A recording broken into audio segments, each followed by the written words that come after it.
Assalamualaikum warahmatullahi wabarakatuh. Masih dengan saya Yahya Muhammad. Baik teman-teman, ada hal yang menarik yang menurut saya harus saya bahas dan harus saya ingatkan kembali kepada publik ini, bahwa kalau kemarin kita membahas terkait yayasan, bahwa banyak dugaan yang terjadi di dalamnya itu termasuk TPPU atau money laundry itu, data fiktif itu, kemudian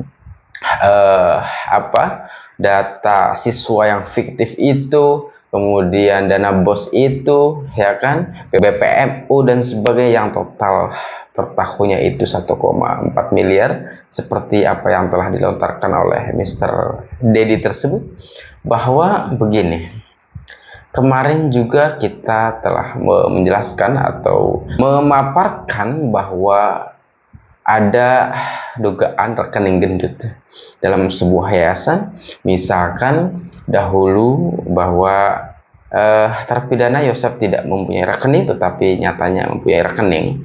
Lalu kemudian dalam sebuah keluarga itu barangkali banyak sekali, ada di situ Yoris, ada di situ kemudian Yanti, ada di situ juga almarhumah Ibu Tuti dan Amel, dan bahkan Amel itu mempunyai 4 rekening ya teman-teman. Apakah dahulu kita seringkali berbicara ya, walaupun ini masih asumsi, bahwa ada 400 juta, ada 400 juta, ada kemudian miliaran, dana hibah dan sebagainya saat membangun sekolah, ada yang mengatakan membangun pusat yayasan dan sebagainya. Maka nilai itu kalau kita akumulasikan atau jumlahkan, maka fantastik nominalnya. Sehingga kemudian sempat ada sebuah pengecekan membuat katanya adalah mutasi rekening koran. Walaupun memang kita tidak tahu hasilnya berapa besar nominal fantastik itu, tetapi yang kita tahu bahwa ada 4 rekening minimalnya yang dimiliki oleh almarhumah Amel itu. Dan apakah di dalamnya itu memiliki nilai atau nominal yang sangat fantastik seperti atau korelatif dengan apa yang kita duga sebelumnya tadi yang telah saya katakan. Baik, kita akan dengarkan supaya lebih jelas ya teman-teman. Penyelidikan kasus pembunuhan ibu dan anak di Subang kini memasuki babak baru usai polisi menemukan kejanggalan dari sebuah yayasan milik tersangka Yosef. Pada Jumat 27 Oktober 2023, polisi mengungkapkan adanya dugaan keterkaitan antara Yayasan Bina Prestasi Nasional yang didirikan Yosef dengan motif pembunuhan. Kejanggalan ditemukan pada pengelolaan dana yayasan. Usai pembunuhan ibu dan anak pada Agustus 2021 lalu, ditemukan adanya pencairan dana bantuan operasional sekolah atau BOS di yayasan itu. Namun saat ditelusuri, ternyata terdapat sejumlah data siswa fiktif dan sekolah yang tak lagi beroperasi. Dirkrim Polda Jawa Barat, Kombes Pol Surawan menyampaikan, meski legalitas yayasan itu sudah benar, namun data siswa yang terdaftar rupanya hasil manipulasi.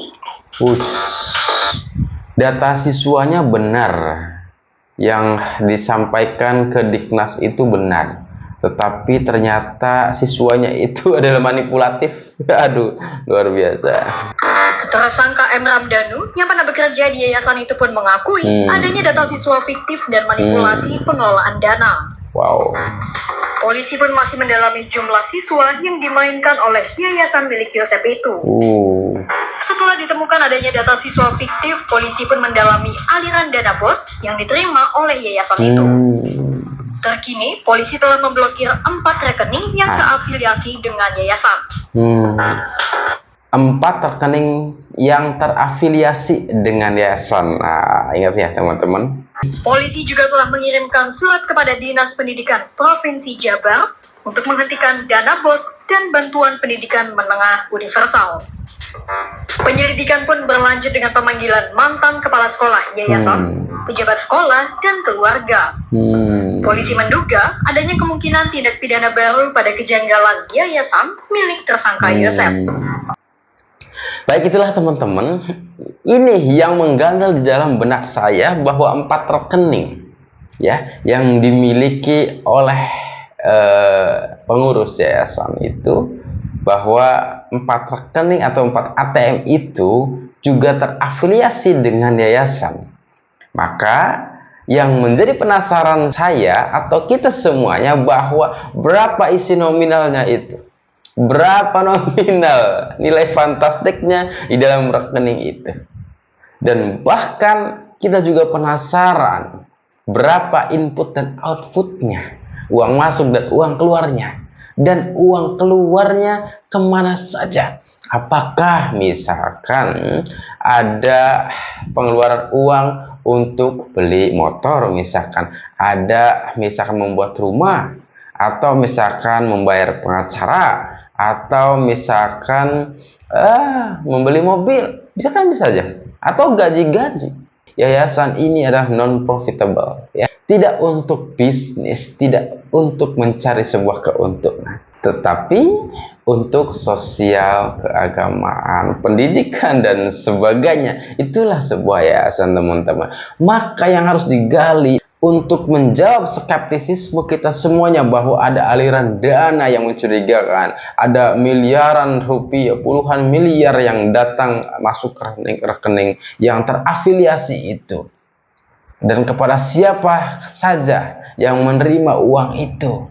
Maka penasaran ini, ya kita support selalu agar kemudian suatu saat akan dijawab oleh Polda Jabar yang saat ini Krimsus khususnya itu mendeteksi, menyelidiki dan menyidiki kasus yayasan ini. Mudah-mudahan aliran dana pertama adalah data fiktif, kemudian siswa bodong, kemudian keuangan yang fiktif juga, kemudian dana hibah, kemudian dana hibah dari banyak instansi keuangan negara, bahwa ini harus ditelusuri sehingga siapa yang tidak berhak memakan uang tersebut maka harus ada konsekuensi hukumnya.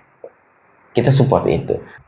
Ketika siswa itu fiktif tidak ada, maka uang itu larinya kemana saja. Maka ini yang harus kita telusuri. Maka ini yang harus kita tunggu. Apa jawaban daripada Polda Jabar atau Krimsus khususnya itu.